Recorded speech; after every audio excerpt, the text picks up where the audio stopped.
কৃষ্ণ নাম কর জীব আর সব মিছে, পলাইবার পথ নাই দেখো জম আছে পিছে। হরিনাম কৃষ্ণ নাম মোদের পারেরও সম্বল, অন্য কোন নাম ইথে দিতে ধরে নাহি বল। সবসময় মনে রাখবেন, আমরা পৃথিবীতে যত মনুষ্য জীব যারা বসবাস করি, আমরা আমাদের দৈহিক আকৃতি যাই হোক না কেন, কেউ বেঁটে হোক, কেউ লম্বা হোক, কেউ রোগা হোক, কেউ মোটা হোক, কেউ ফর্সা, কেউ কালো, জাতিগত ভিন্নতা, জাতিগত বৈশিষ্ট্য যার যেটাই থাক না কেন, সবসময়ের জন্য মনে রাখতে হয়, মানুষ পয়সা দিয়ে অনেক বড় একটা বাড়ি তৈরি করতে পারে, কিন্তু পয়সা দিয়ে কোনোদিনও শান্তি কিনতে পারবে না। পয়সা দিয়ে বাজার থেকে অনেক দামি একটা বই কিনে আনা যায়, কিন্তু পয়সা দিয়ে কোনোদিনও বিদ্যা কিনতে পাওয়া যায় না। পয়সা দিয়ে বাজার থেকে অনেক দামি একটা ঘড়ি কিনে হাতে পরা যায়, কিন্তু সময় কোনোদিন কিনতে পাওয়া যায় না। বলছে সোনার ঘড়ি টিক টিক টিক, যা কিছু হইতেছে সবই হইছে ঠিক, জীবন চলিয়া যায় নদীর স্রোতের প্রায়, যে ইহা না বুঝিল তারে ধিক শতধিক। পয়সা দিয়ে বাজার থেকে অনেক দামি দামি জামা কাপড় কিনে গায়ে পরে ভালো মানুষ সাজার অভিনয় করা যায়, কিন্তু মনুষ্যত্ব কোনোদিন কিনতে পাওয়া যায় না, ওটা অর্জন করে নিতে হয়। মানুষের সাজে, মানুষের বেশে, মানুষের দরজায় ভগবান গিয়ে সবার আগে এই কথাটাই প্রচার করলেন। পৃথিবীতে শিশুপাল পর্যন্ত ভগবানকে গালমন্দ করেছিল, এই করেনি? শিশুপালের মাকে ভগবান কথা দিয়েছিল যে 100টা অপরাধ পূর্ণ হলে তবে তোমার ছেলের মুন্ডু কাটা যাবে। আর ওই 100টা অপরাধ মনে রাখার জন্য শিশুপাল নিজের কোমরে 100টা ময়ূরের পালক গুঁজে রাখত।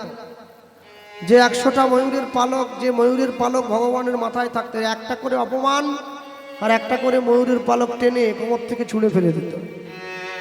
তাই একটা একটা করে অপমান করতে করতে যখন 100টা অপমান, 100টা অপরাধ পূর্ণ হলো, তারপরে ভগবান সুদর্শন চক্র দিয়ে তার গলাটা কেটে দিয়েছিলেন। তাহলে 100টা অপরাধ পূর্ণ হওয়ার পরে শিশুপালের মুণ্ডচ্ছেদ হয়েছে। আমরা নিত্য নিত্য শত শত অপরাধ করে চলেছি, আমাদের মুণ্ডচ্ছেদ হয় না, আমাদের কর্মচ্ছেদ হয়।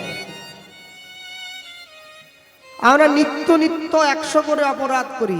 শিশুপাল তার সম্পূর্ণ জীবদ্দশায় 100 অপরাধ করেছিল, আর আমরা প্রতিনিয়ত 100টা করে অপরাধ করি, তারপরেও আমাদের মুণ্ডচ্ছেদ হয় না। কেন? আমাদের কর্মচ্ছেদ হয়, আমাদের কর্মফলটা নষ্ট হয়ে যায়।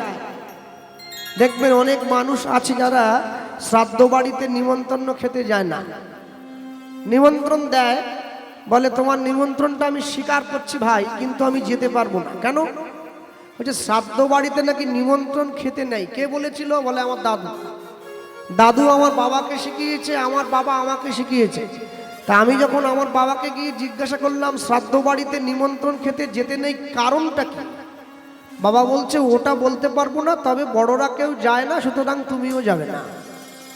তাই কারণ খুঁজতে গিয়ে দেখা গেল শ্রাদ্ধ বাড়িতে নিমন্ত্রণ না খেতে যাওয়ার সব থেকে বড় কারণ হলো, শ্রাদ্ধ বাড়িতে নিমন্ত্রণ খেলে যার মৃত্যুর উপলক্ষে শ্রাদ্ধ হচ্ছে, আপনি তার আত্মকল্যাণের জন্য তার গৃহে গিয়ে খেতে বসেছেন। অর্থাৎ আপনি নিজের খারাপটা তাকে দিয়ে তার ভালোটা, নিজের ভালোটা তাকে দিয়ে তার মন্দটা আপনি নেবেন। তো সেই জন্য নিজের পূর্ব জন্ম অর্জিত সুকৃতি নষ্ট হয়ে যায় বলে শ্রাদ্ধ বাড়িতে মানুষ নিমন্ত্রণ খেতে যায় না। আর লৌকিক দৃষ্টিতে একটা নীতি প্রচার আছে। নীতিটা হচ্ছে যে যে কেউ মারা গেছে তার মৃত্যুতে আমি দুঃখ করব কোথায়, আমি আরো পেট পুরে সেখানে মাছ ভাত মানে খেতে যাব, এটা কেমন দৃষ্টিকটু লাগে, তাই আমি যাই না। যে সমস্ত বাড়ির ছেলেমেয়েরা কোচিং সেন্টারে পড়াশুনো করে, সরস্বতী পুজো হয় তো প্রত্যেকটা কোচিং সেন্টারে। তো আমি গানে যাওয়ার সময় দেখতে পাই, যেদিন তারা ঠাকুর আনতে যায় পুজোতে, মাকে আনতে যায় কুমোর বাড়ি থেকে, ঠাকুর আনতে যাওয়ার সময়ও হিন্দি গান বাজিয়ে নাচতে নাচতে যায়, আবার ঠাকুর বিসর্জন দেওয়ার সময়ও নাচতে নাচতে দেয়, আবার পুজোর পরেও হিন্দি গান বাজিয়ে নাচে। মানে যেন মনে হচ্ছে সরস্বতী মায়ের প্রতি ভক্তি শ্রদ্ধা তো দূর, ছাত্রছাত্রীরা সরস্বতী মায়ের বিয়েতে নিমন্ত্রণ খেতে গেছে, তাই নাচছে। তা মায়ের প্রতি ভালোবাসা যে সন্তানের থাকবে, সে আর যা পারে হোক, মাকে কখনো ছোট করে নিজেকে বড় করবে না।